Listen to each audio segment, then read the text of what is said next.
बाबत भारताचे पंतप्रधान नरेंद्र मोदी गप्प का असा प्रश्न सोनिया गांधी आणि राहुल गांधी यांनी विचारला आहे. पण काही वेळेला शांत राहून देखील आवाज मोठा असू शकतो, शांतता देखील बोलकी असू शकते, मौन देखील सर्व साधणारं असू शकतं.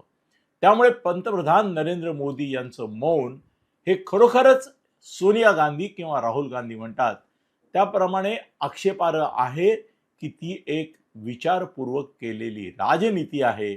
याबाबत माझं स्पष्ट मत असं आहे की ही एक विचारपूर्वक केलेली राजनीती आहे. मध्य पूर्वेमध्ये भू राजकारणाचे पट पुन्हा एकदा उलथून पडले आहेत. इराणचे सर्वोच्च नेते अली खामेनी युद्धात मारले गेले आहेत.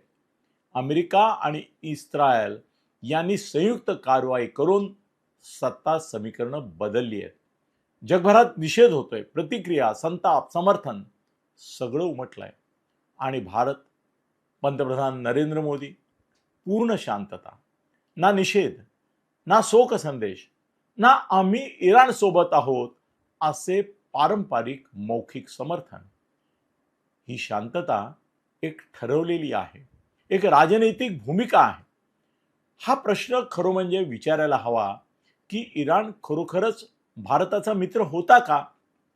या प्रश्नाचं उत्तर मित्रांनो नाही असं आहे आणि याचे अनेक पुरावे आहेत. काँग्रेसच्या काळात दीर्घकाळ भारतात असा समज पसरवला गेला की इराण हा भारताचा परंपरागत मित्र आहे. होय, व्यापार होता, ऊर्जा आयात होती, चबार प्रकल्पात भारताची गुंतवणूक होती. पण वास्तव वेगळं आहे. जेव्हा भारतावर दहशतवादी हल्ले झाले तेव्हा इराण भारतासोबत कधीच उभा नव्हता.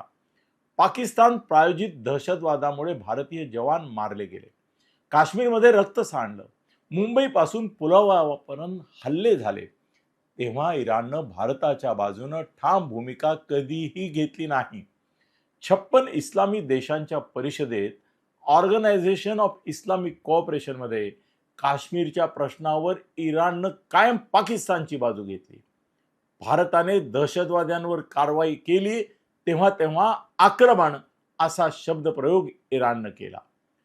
40 वर्ष इराणनं इस्लामी ऐक्याच्या नावाखाली पाकिस्तानलाच नैतिक पाठबळ दिलं आणि ही गोष्ट प्रत्येक भारतीयानं लक्षात ठेवायला हवी.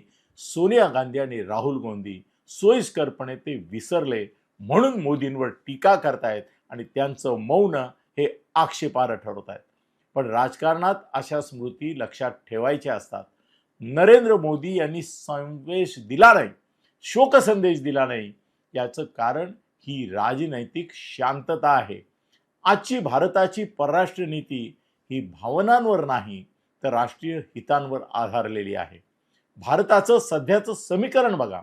आपण अमेरिकेशी संरक्षण, तंत्रज्ञान आणि इंडो पॅसिफिक भागीदारीमध्ये आहोत. रशियाशी तेल विषयक संदर्भ आहे. इस्रायल बरोबर संरक्षण उपकरणं आणि गुप्तचर सहकार्य आहे. आखाती देशांशी ऊर्जा आणि गुंतवणूक आहे. इराणशी आपला मर्यादित व्यापार आहे, परंतु तोही निर्बंधामुळे तसा कमीच आहे. भारत आता कोणत्याही एका ध्रुवावर, एका महाशक्तीवर, एका देशावर, एका देशसमूहावर अवलंबून नाही. तो बहुध्रुवीय संतुलन साधतो आहे. इराणमधील सत्तांतर ही केवळ एका नेत्याची समाप्ती नाही, ते एका विचारसरणीचं, एका कठोर इस्लामी राजकारणाचं कमकुवत होणं आहे. जर इराणमध्ये तुलनेने व्यवहार्य आर्थिक सुधारणांना प्राधान्य देणारं नेतृत्व आलं तर भारतासाठी नवीन दारं उघडतील. चाबहार प्रकल्पाला गती येईल, मध्य आशियात आपला प्रवेश होईल, ऊर्जा सुरक्षेची नवी संधी मिळेल आणि मुख्य म्हणजे पाकिस्तान विरुद्ध संतुलित भूमिका घेणारे असे एक अरब राष्ट्र उदयाला येईल. भारत या युद्धाकडे केवळ कोण जिंकले या प्रश्नातून पाहत नाही. भारत विचारतो हे यानंतर काय, आणि कदाचित यासाठीच प्रधानमंत्री नरेंद्र मोदी आज काही बोलत नाहीयेत. ही शांतता स्पष्ट संदेश देणारी आहे. एक, भारत भावनिक प्रतिक्रिया देत नाही. 2, भारत दहशतवादाबाबत इराणने घेतलेली दुहेरी भूमिका विसरलेला नाही. आणि तिसरी, भारत भविष्यातील समीकरणांवर लक्ष केंद्रित करून प्रतिक्रिया देतो किंवा देत नाहीये. जगाला वाटेल कदाचित की भारत बघ्याची भूमिका घेत आहे, पण प्रत्यक्षात भारत निरीक्षण, विश्लेषण आणि तयारी देखील करत आहे. राजनैतिक जगात प्रत्येक शब्दाला अर्थ असतो, पण कधी-कधी शब्दांपेक्षा शांतता जास्त बोलकी असते.